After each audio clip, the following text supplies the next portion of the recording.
What would happen if you built a refuge for a persecuted people in a place where another people already lived? In the next few minutes, you'll learn why this moral quandary is at the root of the struggle between Israelis and Palestinians, and what you can do to help achieve a just peace for everyone in the region.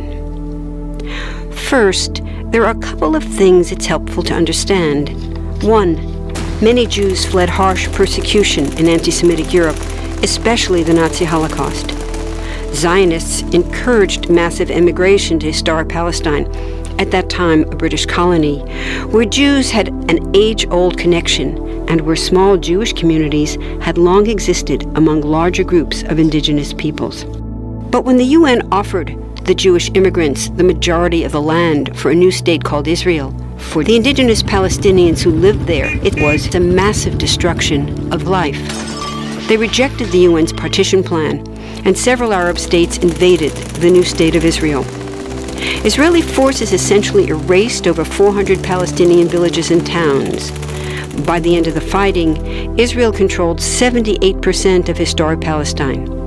And when 750,000 Palestinians who fled or were expelled during fighting tried to return to their homes where the new state now stood, they were permanently barred by the Israeli government. While over 100,000 of their relatives and neighbors who hadn't left became second-class citizens of the new state, along with the new Jewish majority. Today, Palestinian refugees and their descendants number in the millions. Most are in the Gaza Strip, the West Bank, and Jordan. Many are spread throughout the world, with millions still living in refugee camps, seeking to return to their homeland. To sum up, one group of refugees found a much-needed home, but in the process, a new group of refugees was created. Here's the second thing to understand. Israel was founded as a Jewish state. But now ask yourself, what exactly does that mean? People had lots of ideas about what a Jewish state should look like. Some called for equality for all citizens. But what was created, in practice, was institutional discrimination against non-Jews. In other words, Israel ended up being built on a blueprint of exclusion. The Israeli government wants maximum land and resources for Jews, but not the Palestinians living there. That's why, inside Israel, Jews get special privileges, including rights to land and housing, that are denied to the Palestinian citizens, who make up 20% of Israel's population. That's also part of why Israel has never defined its borders. In fact, they still hold on to land, the West Bank and Gaza, that they conquered in the war in 1967. Since then, Israel has built Jewish settlements throughout the occupied West Bank, building Jewish-only cities and supplying them with infrastructure like roads and army camps, schools, and even a college. Military occupations are meant to be temporary, but after 40-plus years, this one looks permanent and entirely unjust. In the West Bank, Israeli Jewish settlers and Palestinians live on the same land, but must live under two completely separate and unequal systems of Israeli law. The Jewish settlers dominate the natural resources, including water and agricultural land, and they're backed by the Israeli army.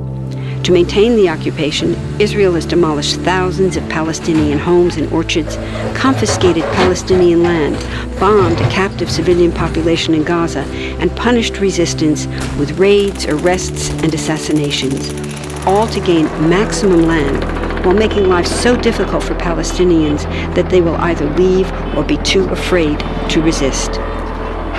Palestinians have fought back. For decades, they tried to achieve national liberation through armed struggle. Some groups still do. But the majority now support popular protest instead.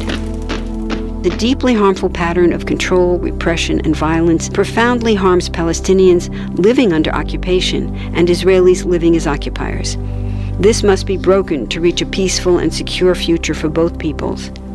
Now that you understand the problem, what about the solution? What about peace talks?